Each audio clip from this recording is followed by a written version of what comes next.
Assalamualaikum warahmatullahi wabarakatuh. Pada pertemuan kali ini saya akan membahas tentang teknik sampling, istilah-istilah apa saja yang biasanya digunakan dalam teknik sampling, dan juga bagaimana cara menentukan ukuran sampel dari suatu populasi. Berikut ini adalah istilah-istilah yang sering digunakan dalam teknik sampling. Ada populasi, karakteristik atau variabel, sampel, dan juga teknik sampling itu sendiri. Populasi di sini didefinisikan sebagai kumpulan atau keseluruhan objek atau individu yang mempunyai karakteristik tertentu. Sedangkan karakteristik sendiri didefinisikan sebagai atribut-atribut yang ingin diamati oleh peneliti dan senantiasa berubah-ubah. Saya bisa memberi penjelasan seperti ini. Dalam diri manusia ada banyak atribut yang bisa diamati. Contohnya, ada jenis kelamin, tinggi badan, dan berat badan. Antara individu satu atau antara orang satu dengan orang yang lainnya bisa saja mempunyai tinggi badan, berat badan, dan juga jenis kelamin yang berbeda-beda. Maka di sini tinggi badan, jenis kelamin, dan juga berat badan itu bisa dikatakan sebagai karakteristik ataupun variabel. Selanjutnya, sampel. Sampel adalah kumpulan objek atau individu yang merupakan bagian dari populasi. Idealnya di sini sampel jumlahnya lebih sedikit daripada populasi, namun dengan teknik sampling tertentu, sampel ini bisa saja jumlahnya sama dengan populasi. Nanti akan saya jelaskan pada slide selanjutnya. Kemudian ada istilah teknik sampling itu sendiri. Teknik sampling itu adalah cara atau prosedur pengambilan sampel yang representatif terhadap populasinya. Representatif di sini maksudnya adalah mewakili. Jadi, sampel yang dipilih itu haruslah bisa mewakili populasinya. Jadi, sampel yang dipilih di sini haruslah mempunyai karakteristik yang sama dengan populasinya. Selanjutnya, teknik sampling pada dasarnya dapat dibagi menjadi dua kelompok, yaitu probability sampling dan non-probability sampling. Beda yang paling mencolok di antara dua macam kelompok ini adalah pada probability sampling, untuk menentukan sampelnya bisa menggunakan suatu rumus, sedangkan pada non-probability sampling dalam menentukan sampelnya tidak perlu menggunakan suatu rumus. Perbedaannya, pada probability sampling, individu di dalam suatu populasi mempunyai kesempatan yang sama untuk terpilih menjadi anggota sampel. Misalkan di dalam suatu populasi jumlahnya adalah N besar, maka setiap individu tersebut mempunyai peluang 1/N besar untuk terpilih menjadi anggota sampel. Artinya semua individu, semua orang di dalam populasi tersebut mempunyai kesempatan yang sama untuk menjadi anggota sampel. Selanjutnya, probability sampling ini meliputi sampling acak sederhana atau bisa juga disebut sebagai simple random sampling, kemudian sampling acak stratifikasi atau stratified random sampling, dan sampling cluster atau cluster sampling.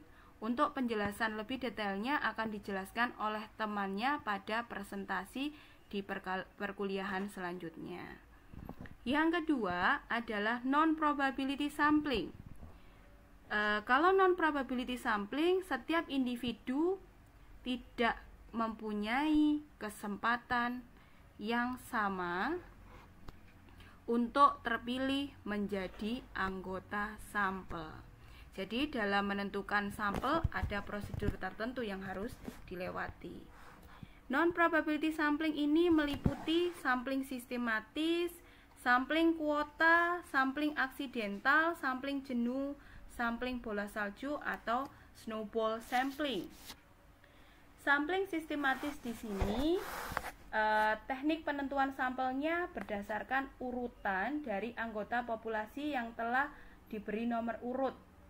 Pengambilan sampelnya dapat dilakukan, misalkan yang terpilih adalah siswa dengan NIM ganjil saja atau siswa dengan NIM atau absen genap saja. Jadi di awal peneliti sudah menentukan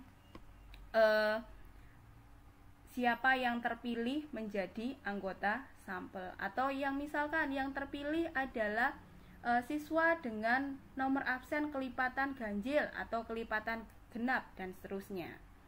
Terus kemudian sampling kuota. Sampling kuota pengambilan sampelnya sekedar untuk memenuhi jumlah kuota yang sudah ditentukan oleh peneliti itu sendiri. Jadi di sini pengambilan sampelnya sesuai dengan kebutuhan peneliti. Jadi di awal sudah ditentukan, peneliti ingin mengambil sampel sebanyak 40 orang, peneliti ingin mengambil sampel sebanyak 50 orang, begitu. Terus selanjutnya ada sampling aksidental. Sampling aksidental ini teknik pengambilan sampelnya berdasarkan kebetulan. Jadi siapa saja yang secara kebetulan bertemu dengan peneliti dapat digunakan sebagai sampel apabila tentu saja orang tersebut yang ditemui tersebut kebetulan cocok digunakan sebagai narasumber atau responden.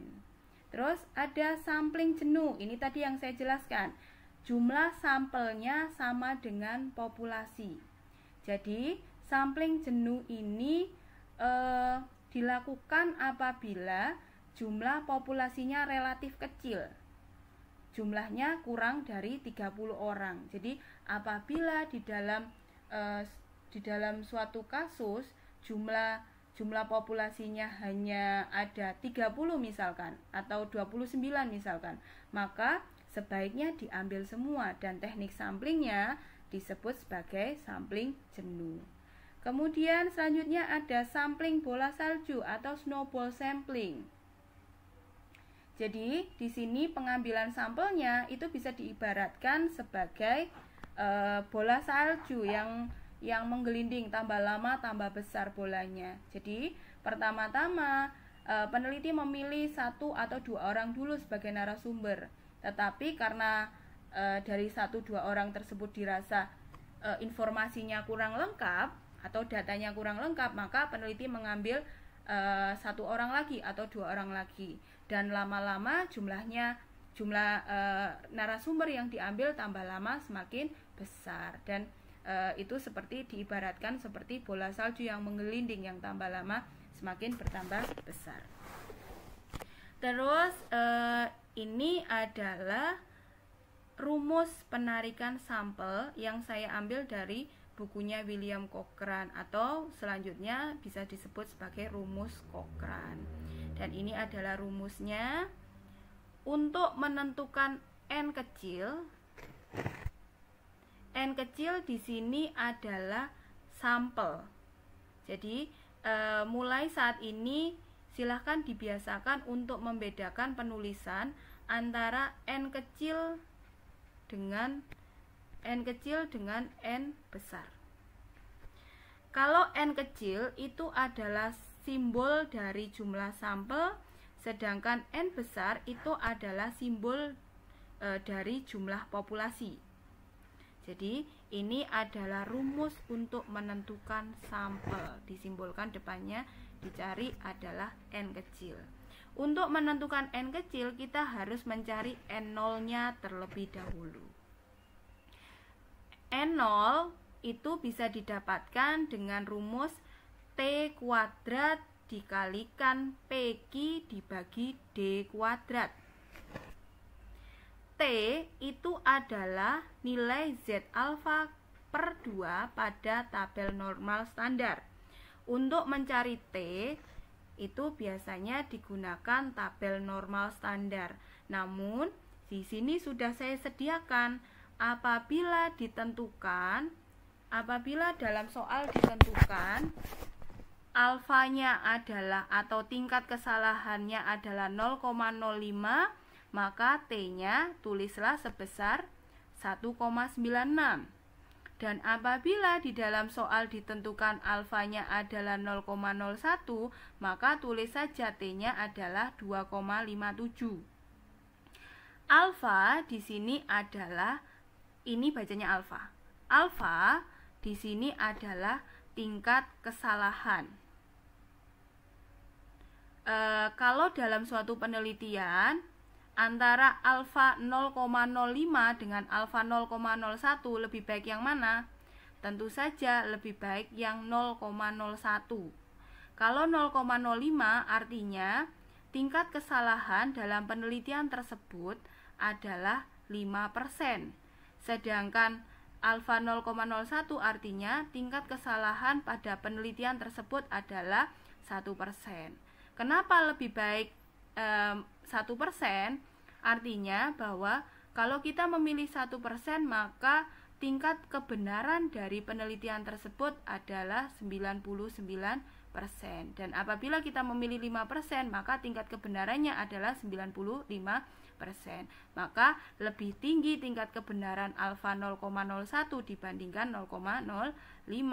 Namun pada prakteknya untuk apabila kita memilih alfa 0,01 itu nanti pada pengujian hipotesisnya agak susah untuk menolak H0-nya. Maka pada peneliti di bidang pendidikan disarankan untuk menggunakan alfa yang 0,05.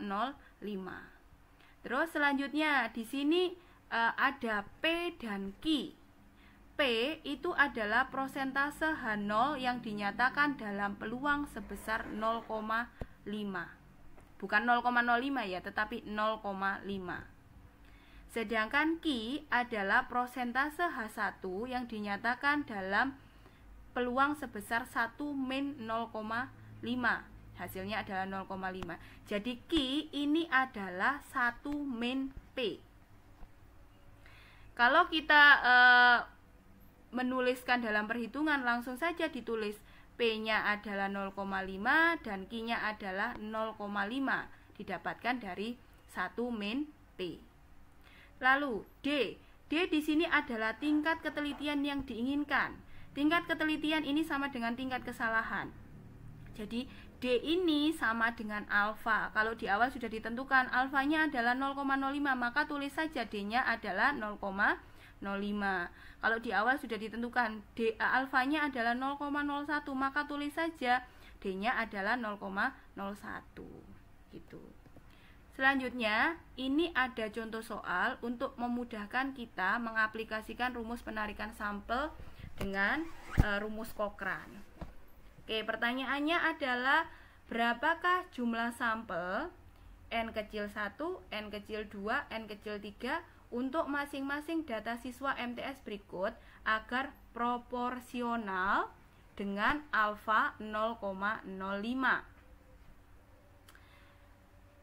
Di mana kelas 1 diketahui N besar 1-nya adalah 150 siswa, N besar 2-nya 200 siswa, N besar 3-nya adalah 250 siswa. N1 kecil di sini menyimbolkan jumlah sampel pada kelas 1. N kecil 2 adalah jumlah sampel pada kelas 2. N kecil 3 adalah jumlah sampel pada kelas 3. Sedangkan N besar 1 di sini adalah jumlah populasi pada kelas 1. Artinya jumlah siswa keseluruhan pada kelas 1 adalah 150. Dan N besar 2 adalah jumlah keseluruhan siswa pada kelas 2. Jadi jumlah siswa keseluruhan atau total pada kelas 2 ada sebanyak 200 siswa. Dan N besar 3 adalah jumlah populasi pada kelas 3 atau jumlah siswa keseluruhan pada kelas 3 ada 250 siswa. Dan jika totalnya ini adalah N besar. Totalnya adalah penjumlahan 150 tambah 200 ditambah 250, yaitu 600 siswa. Ini adalah N besar atau N totalnya atau populasi totalnya. Terus di sini saya beri catatan karena pertanyaannya adalah berapakah jumlah sampel untuk masing-masing data siswa MTS berikut agar proporsional. Ini adalah rumus yang digunakan agar kita bisa mendapatkan sampel secara proporsional. Di mana di sini ada simbol N kecil I, yaitu yang menunjukkan sampel pada masing-masing kelas, dan nanti pada perhitungan N kecil I ini akan berubah menjadi N kecil 1, N kecil 2, N kecil 3. Terus N kecil di sini tanpa embel-embel I itu adalah totalnya. Jadi total keseluruhan N kecil total keseluruhan dari sampelnya. Jadi sampel total dari sampel kelas 1, kelas 2, kelas 3. Dan N besar I itu adalah jumlah populasi pada masing-masing kelasnya. Jadi 150, 200, 250 tergantung kelasnya. Terus N besar ini adalah totalnya, yaitu di sini 600 siswa. Ya, ini adalah penjelasannya. Selanjutnya ini adalah jawaban atau perhitungannya. Jadi pertama yang harus dicari adalah N0-nya terlebih dahulu. Dengan rumus yang tadi sudah dituliskan, tadi kan dikatakan bahwa jika sudah ditentukan di sini alfanya adalah 0,05, maka T-nya langsung saja ditulis, T-nya adalah 1,96. Terus P dan Q itu selalu konstan. Jadi P-nya adalah 0,5, Q-nya ini didapatkan 1 min P tadi 0,5. Maka tulis saja langsung di sini P-nya 0,5, Q-nya 0,5. Dan D itu sama dengan alfanya. Alfanya tadi 0,05, maka tulis saja di sini D-nya adalah 0,05. Sehingga N0-nya adalah 384,16. Dan apabila kita menggunakan alfa sebesar 0,05%, maka N0-nya pasti 384,16. Terus selanjutnya, setelah N0 didapatkan, maka kita hitung N kecilnya, atau kita hitung sampel totalnya dengan rumus yang sudah ada tadi. Di sini N0-nya sudah diketahui, sudah didapatkan 384,16. Terus di sini N besarnya tadi sudah dihitung, ada 600, jadi N besar 1 ditambah N besar 2 ditambah N besar 3, hasilnya 600. Didapatkan N kecilnya adalah 234,44. Namun di sini karena sampelnya adalah manusia, maka tidak ada pecahan, maka harus dijumlahkan, harus dibulatkan ke atas. Jadi sampel totalnya adalah 235 siswa. Jadi dari 600 siswa tadi, sampel total yang diambil, sampel total sebelum dibagi-bagi, sampel totalnya adalah 235 siswa. Namun sampel ini bisa bertambah karena pada perhitungan sampel berlaku pembulatan. Nanti kita simak pada penjelasan selanjutnya. Oke, untuk kelas 1 kita menggunakan rumus proporsional yang tadi sudah saya tulis merah-merah tadi. Jadi ini adalah rumusnya. N kecil 1 menyimbolkan sampel pada kelas 1 sama dengan N kecil adalah total sampelnya tadi, didapatkan tadi ya 235. Terus kemudian dikali N besar 1. N besar 1 itu adalah populasi pada kelas 1, yang ini 150, dibagi N besar, yaitu totalnya penjumlahan tadi 150 tambah 200 ditambah 250, hasilnya 600 tadi. Didapatkan N kecil 1 atau jumlah sampel pada kelas 1 adalah 58,75. Dalam sampel harus dibulatkan ke atas, maka jumlahnya adalah 59 siswa. Jadi untuk kelas 1 sampelnya adalah 59 siswa. Jadi dari 150 orang tadi diambil 59 siswa. Terus jumlah sampel untuk kelas 2, caranya juga sama. Didapatkan hasil N2-nya adalah 78,33 atau kalau dibulatkan menjadi 79 siswa. Jadi dari 200 orang populasi di dalam kelas 2 didapatkan sampel sebesar 79 siswa. Dan untuk kelas 3 Jumlah sampelnya dari perhitungan didapatkan adalah 97,916 atau dibulatkan 98 siswa. Ini nanti kalau dijumlahkan berapa total siswa, berapa total sampel yang dibutuhkan, nanti jumlahnya pasti lebih besar dari 235, lebih sedikit. Karena diberlakukan pembulatan di sini. Terus kemudian sampel mana yang kita gunakan? Sampel terakhir, yaitu total penjumlahan 59 tambah 79 tambah 98. Oke. Terus ini untuk memperdalam aplikasi rumus penarikan sampel dengan Cochrane, maka silahkan dikerjakan soal berikut ini. Soal ini dikerjakan pada jam perkuliahan. Jadi silahkan dikerjakan, silahkan juga ditanyakan di kolom komentar apabila dari penjelasan saya tadi ada yang masih belum bisa dimengerti. Terima kasih atas perhatiannya.